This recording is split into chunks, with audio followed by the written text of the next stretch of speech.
Construction workers discover significant concealed risks in China's high-speed rail due to cutting material. Parents in Xi'an protest against of returning students' policies of Henan, getting violent suppression by the police. The fall of Wang Yongsheng, former vice president of China Development Bank, shocked the financial world. Suzhou girl who was raped, nearly killed, petitioned and reported, but was cracked down by the police. All will be covered today in China Undercover.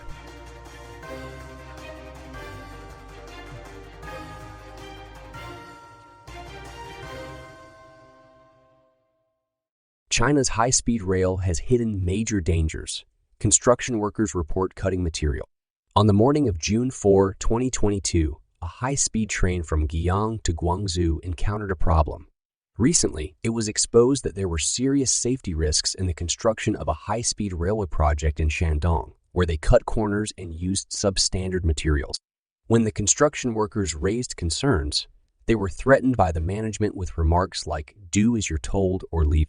The high-speed railway in question is called the Lerong High-Speed Railway, a significant project in Shandong province, covering 193 kilometers from Qingdao Legacy City to Weihai Rierongqing City.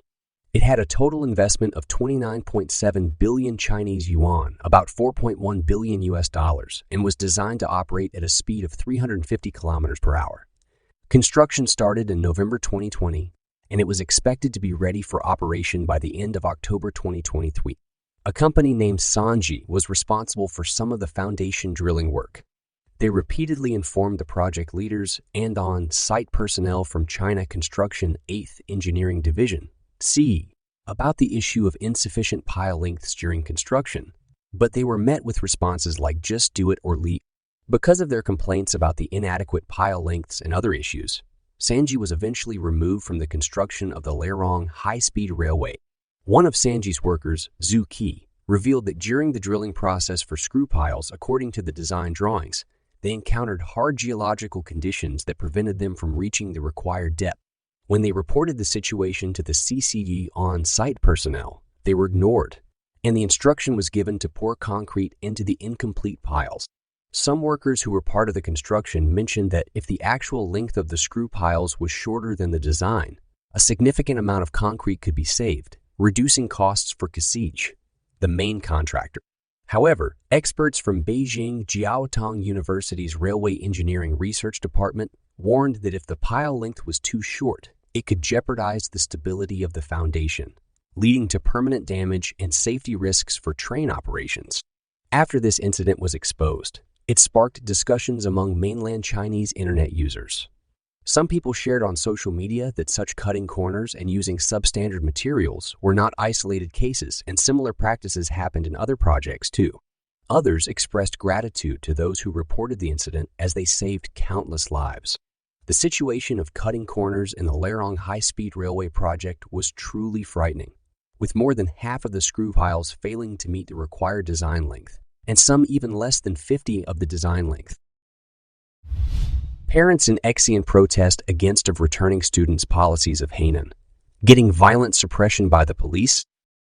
Xi'an, Shaanxi. Protests by parents escalate over returning students from Henan. On July 20, Xi'an students' parents marched to the Shaanxi Provincial Department of Education in protest and were met with violent police suppression. At least 2 women were taken away by the police, and the scene was filled with cries.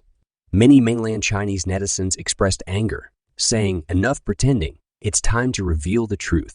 According to various media and social media reports, the influx of Henan students participating in the middle and high school exams in Xi'an has raised the local students' admission scores by more than 20 points. Recently, parents discovered that out of the 110,000 students taking the middle school exam in Xi'an this year, over 40,000 were from Henan. On the 18th, the Xi'an Education Bureau responded that only 3,608 returning students were recorded, and the claim of over 40,000 returning students circulating online is seriously untrue.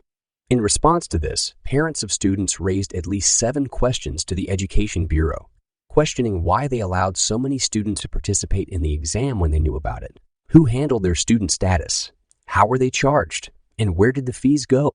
They also asked if the Education Bureau was part of the profit chain. Many schools in Sanmenxia, Lingbao, and Luoyang had Xiangxi classes, and it had become an industry. Some schools took care of the household registration and student status for some Henan students. There were approximately 10,000 to 20,000 such cases, with some schools having half a class filled with Henan immigrants. These students aimed to take the college entrance exam 3 years later and asked if the college entrance exam immigration shouldn't be cracked down on. The netizen accused the Xi'an Education Bureau of inaction. A woman lay on the roadside with 2 police officers and several people who seemed to be leaders standing a few steps away. The crying woman was then carried away by 2 police officers. In another scene, a large number of police officers arrived and cries could be heard from the scene. Netizens expressed anger, saying, "They beat the people and dominate the country every day." It was also rumored that Xi'an parents had been protesting Henan returnees in front of the Xi'an municipal government for 10 days. Video footage showed a heavy police presence at the entrance of the Xi'an Municipal Letters and Calls Bureau with a large number of parents protesting under high temperatures. Many mainland Chinese netizens also expressed their indignation, saying, "This is at the entrance of the Shaanxi Provincial Department of Education. These are our public servants. Their own children's spots were taken away, and now they're being beaten. Where is justice? Oh my God, how dare you public servants? No problem solving, just suppressing the people." Xi'an parents are expressing their concerns about Henan students returning to take the exams. Is it necessary to treat them with violence? Public servants are beating parents who are defending their rights in broad daylight. The taxpayers pay for the police and security guards, but they are used to suppress ordinary citizens. Enough pretending, it's time to reveal the truth. This is scary. Can we still talk about fairness and justice in the future? They turned education into an industry for personal gain and used their power to suppress the legitimate demands of ordinary citizens. Wang Yongxing, former party committee member and vice president of the China Development Bank, has been officially announced to be under investigation. Wang Yongxing, who was once a close associate of Xian, a founding member of the China Development Bank, shocked the financial world with news of his investigation. On July 20, the Central Commission for Discipline Inspection and the National Supervisory Commission released a statement that Wang Yongxing is suspected of serious violations of discipline and laws and is currently undergoing investigation and review. Public information shows that Wang Yongxing, born in 1958, held various positions in the past, including Director of the Office of China Construction Bank, Henan Branch, President of Jingzhou Branch, President of China Investment Bank Jingzhou Branch, President of China Development Bank Jingzhou Branch, Shenyang Branch, Liaoning Branch, and Director of the Enterprise Bureau. He served as Vice President of China Development Bank, in charge of financial work, from May 2011 until his formal retirement in April 2018, a total of 5 years. Wang Yongxing had a connection with Yao Xiang'an, the former supervisory board chairman of the China Development Bank, who was arrested in 2016. They not only came from the same province of Henan, but also worked together at China Construction Bank, Henan Branch. This year, several former and current executives of the China Development Bank have fallen from grace. On January 19, Lu Jun, former deputy director of the Development Fund Management Department of the China Development Bank, was expelled from the party. On February 17, Tan Guangjin, a senior expert in the Information Technology Department of the China Development Bank, was placed under investigation. On March 16, Wang Weijun, former president of the Henan branch of the China Development Bank, was placed under investigation. On May 19, Zhu Quinyu, former vice president of the China Development Bank, was placed under investigation for serious violations of discipline and laws. On June 2, Ma Fojinkai, former president of the Shanghai branch of the China Development Bank, was placed under investigation. Chen Yuan, the son of CCP veteran Xian, served as president of the China Development Bank starting from 1998 and later concurrently as the party secretary. In 2008, the China Development Bank was restructured, and Chen Yuan became the chairman and party secretary until April 2013. Chen Yuan had control over the China Development Bank for 15 years. In April of this year, the 5th Central Inspection Team conducted a more than 2-month look-back inspection of the Party Committee of the China Development Bank. Last month, the disciplinary inspection team stationed at the China Development Bank held a meeting pointing out 7 typical features of corruption cases at the bank. High ranks of the involved personnel, long duration of corruption, multiple cases in series, frequent occurrences in credit infrastructure fields, dominated by those born in the 1950s and 1960s with a trend of getting younger, serious integration of corruption and misconduct, prominent new forms of hidden corruption, and a trend of getting younger, etc. In addition, in the past week, including Wang Yongxing, 3 central-level cadres in the financial sector have been investigated. The other 2 are on July 15. Tang Shuanging, former party committee secretary and chairman of China Everbright Group, was officially announced to be under investigation. On July 18, Zhou Oxing, party committee member and deputy general manager of China Pacific Insurance Group, fell from power. In July 2023, a video was shared online by a girl from Xi'an City, Jiangsu Province. She recounted her harrowing experience of being raped by a man named Ding, who later attempted to kill her. She reported the incident to the police, but they initially forced her to settle privately with Ding, allowing him to escape justice. It wasn't until 2020 that Ding was finally arrested and sentenced to 3 years in prison for forced molestation, but the victim felt the punishment was too lenient. The girl continued to seek justice and report the incident, but she faced retaliation from the local police. They beat her, detained her on baseless charges, and threatened her not to expose the situation. The video and her pleas for help gained attention on social media. Many netizens expressed support for the brave girl, while others criticized the city of Xi'an and its officials for their treatment of women and their handling of cases related to trafficking. They also brought up previous scandals and corruption in the local government.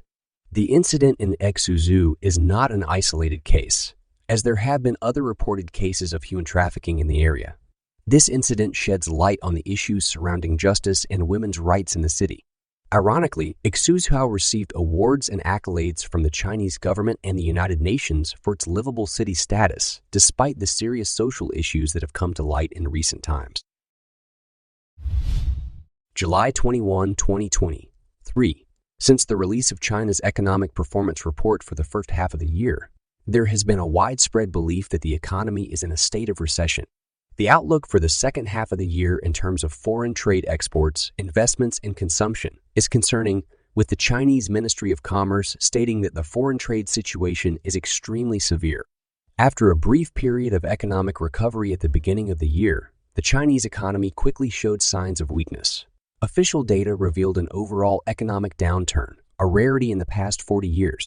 In the first half of this year, the unemployment rate in China has been rising. Overseas orders have decreased, numerous companies have closed down, and major industries such as real estate have been struggling, leading to weak consumer demand and increasing signs of deflation. The 3 major drivers of China's economic growth, namely investment, exports, and consumption, have all lost steam. The latest economic data, including the Consumer Price Index, PPIB, Producer Price Index, PI, released by the National Bureau of Statistics of China, indicate clear signs of deflation. Despite the massive liquidity injections from the central bank, the economy has not been stimulated, leading to what seems like a liquidity black hole, where injected money doesn't produce significant economic recovery. The economic performance report for the first half of the year was announced on July 17, showing that the second quarter GDP growth was 6.3 and a year-on-year growth of 5.59. In the first half of the year, China's GDP reached 5.93 trillion yuan at constant prices with a year-on-year growth of 5.5. However, the data for the second quarter was heavily distorted due to the strict COVID-19 lockdown measures implemented in Shanghai and other major cities, leading to a meager 0.4 GDP growth in the second quarter of last year. From various sub-indicators such as industrial production, fixed investments, exports, and retail sales of consumer goods, it is evident that China's economic performance has been underwhelming. The first half of the year saw a relatively weak consumption, with total retail sales of consumer goods growing by 8.2%, which is still below the average growth rate of 3.7% for the past 2 years and lower than the 4s level in 2020-2020. The outlook for the second half of the year is not optimistic, especially for China's foreign trade. China's trade has encountered a difficult time, with the growth rate dropping to 0.5 in May and even shrinking in June compared to the same period last year. The Chinese Ministry of Commerce has described the foreign trade situation as extremely severe. The previously exceptional growth in foreign trade and exports, especially during the pandemic, was driven by one-time factors such as the high demand for pandemic-related supplies and home electronic products. Such high growth rates in foreign trade cannot be sustained. Economists from financial institutions have expressed concerns about the impact on China's position in global trade.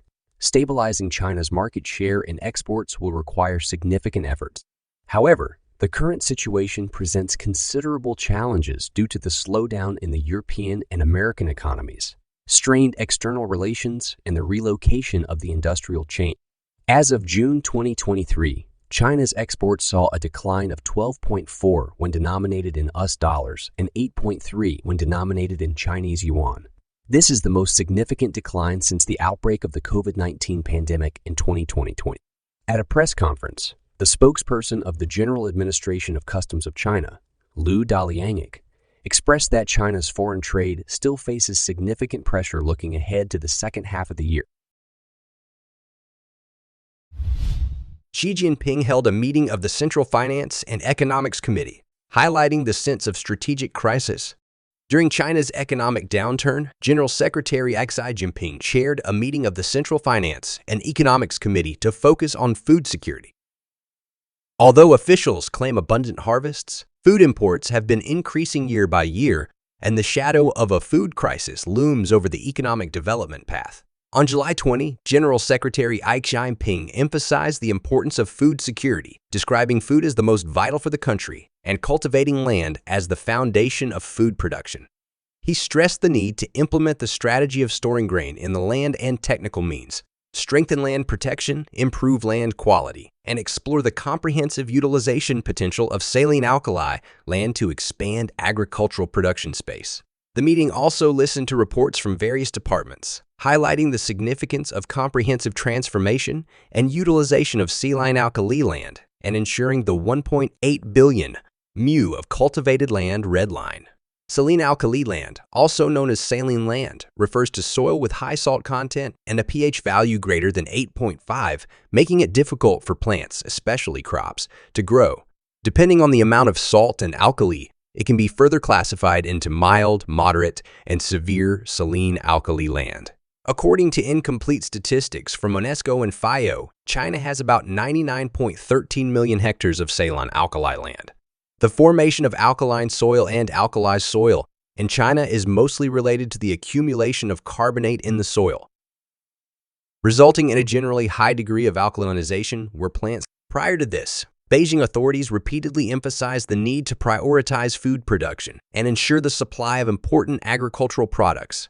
Official media have promoted the protection of the 1.8 billion mu of cultivated land red line. However, movements like reverting forests to farmland and stabilizing grain supply have been intensifying under the promotion of local governance. Forests that were converted to farmland 20 years ago have been turned back into cultivated land, with all trees being removed regardless of species or age, leading to incidents of violating farmers' rights and discontent among the people. On July 21, according to a report from Radio Free Asia, Chinese economist Xian, currently in the United States, stated that China's food security includes stable feed supply. China has long been importing large amounts of soybeans and corn from the United States and Brazil, with an annual import volume of over 100 million tons. The emphasis on food security in this meeting shows that China is concerned about the crisis that would arise if it does not abandon its threats against Taiwan. Xi'an said, Xi Jinping now realizes that the confrontation between China and the United States is gradually escalating. If he does not give up the threat against Taiwan, he worries that future military threats would disrupt shipping in the entire East Asia region, including China's own imports and exports, and the route for importing feed to China would also be cut off. If he forces farmers to grow soybeans and corn, the government will need to provide high subsidies, but now there is simply no money to supplement it. So now he is proposing to find ways to protect cultivated land and food, showing that he is feeling a strategic crisis. This year's first document from the Communist Party of China CPCK Central Committee proposed to ensure that the national grain output remains above 1.3 trillion catties, 650 million tons, and resolutely safeguard food security and prevent large-scale return to poverty. based on the analysis of previous years. First documents from the CPCC Central Committee. Food security was mentioned only twice in 2020, 4 times in 2021, 5 times in 2022, and 6 times in the 2023 document. This indicates that China's food crisis is becoming more urgent. Although China's National Bureau of Statistics and official media have claimed abundant food harvests, the data from China's General Administration of Customs shows that net food imports minus exports, have been in the hundreds of millions of tons each year, and the quantity has been increasing year by. For 3 consecutive days, Russian airstrikes targeted Odessa's port, which is close to the Chinese consulate. However, the Chinese Communist Party, CEP, officials refrained from condemning Russia's actions. Local Chinese residents were disappointed as they felt ignored by the CEP, and their hopes of seeking basic consular protection seemed entirely in vain. On Thursday night, 20th, Russian military attacked Odessa's port, resulting in damage to the Chinese consulate building. The CC officials maintained a low profile, with only the spokesperson of the Ministry of Foreign Affairs responding to reporters, stating that the shockwaves caused partial damage to the consulate's walls and window glass. The consulate staff had already evacuated, and there were no casualties. Chinese citizen Wang Jixian, residing in Odessa, said that he experienced at least 2 major explosions during the 3 days of Russian bombings. The Chinese consulate is located near the port, making it potentially susceptible to damage. Wang Jixian said, "It's located on the side of the port. I heard at least 2 major explosions that night on the port side. The bombings continued for 3 days, always in that direction. The front side had 1 to 2 broken glass windows. The consulate has 4 walls and the back faces the sea, so there's no way to go around. The consulate has no staff inside. There are 2 gates and a security booth is completely closed. The only security personnel confirmed that no one has been working there for a long time." When asked if local Chinese citizens could receive consular protection under the airstrikes, Wang Jixian bluntly said that the Chinese embassy and Odessa consulate were closed shortly after the war started, and even the consular protection hotline couldn't be reached. He said, "Don't kid around. They closed long ago. Over a year ago they closed and no one was there. I tried calling the phone but I couldn't get through. There should be no consular services from the Chinese embassy in Ukraine. Even the last time they counted the population, they did it remotely through online statistics." On July 21, 2023, Chinese citizen Wang Jixian visited the damaged Chinese consulate in Odessa after the Russian military bombings, confirming visible glass damage on the consulate's front side. News of the Russian airstrikes affecting the Chinese embassy in Odessa reached China, and online public opinion quickly split into 2 camps. Intellectuals and activists were angered by the CEP's nonchalant response. Human rights activist Hu Jia expressed that the Russian bombing of Ukrainian grain warehouses also harmed China's national interests since China relies on grain imports. He criticized the CP for downplaying the consequences of the consulate's damage and giving up even basic dignity. "Hu," Jia said. The foreign ministry's response emphasized 2 points. First, the consulate staff had already evacuated, and there were no casualties. Second, they claimed to closely monitor and ensure the safety of diplomatic matters. They completely refrained from any form of condemnation against Russia. Additionally, the bombing of Ukrainian grain warehouses is related to China, as we are an importing country.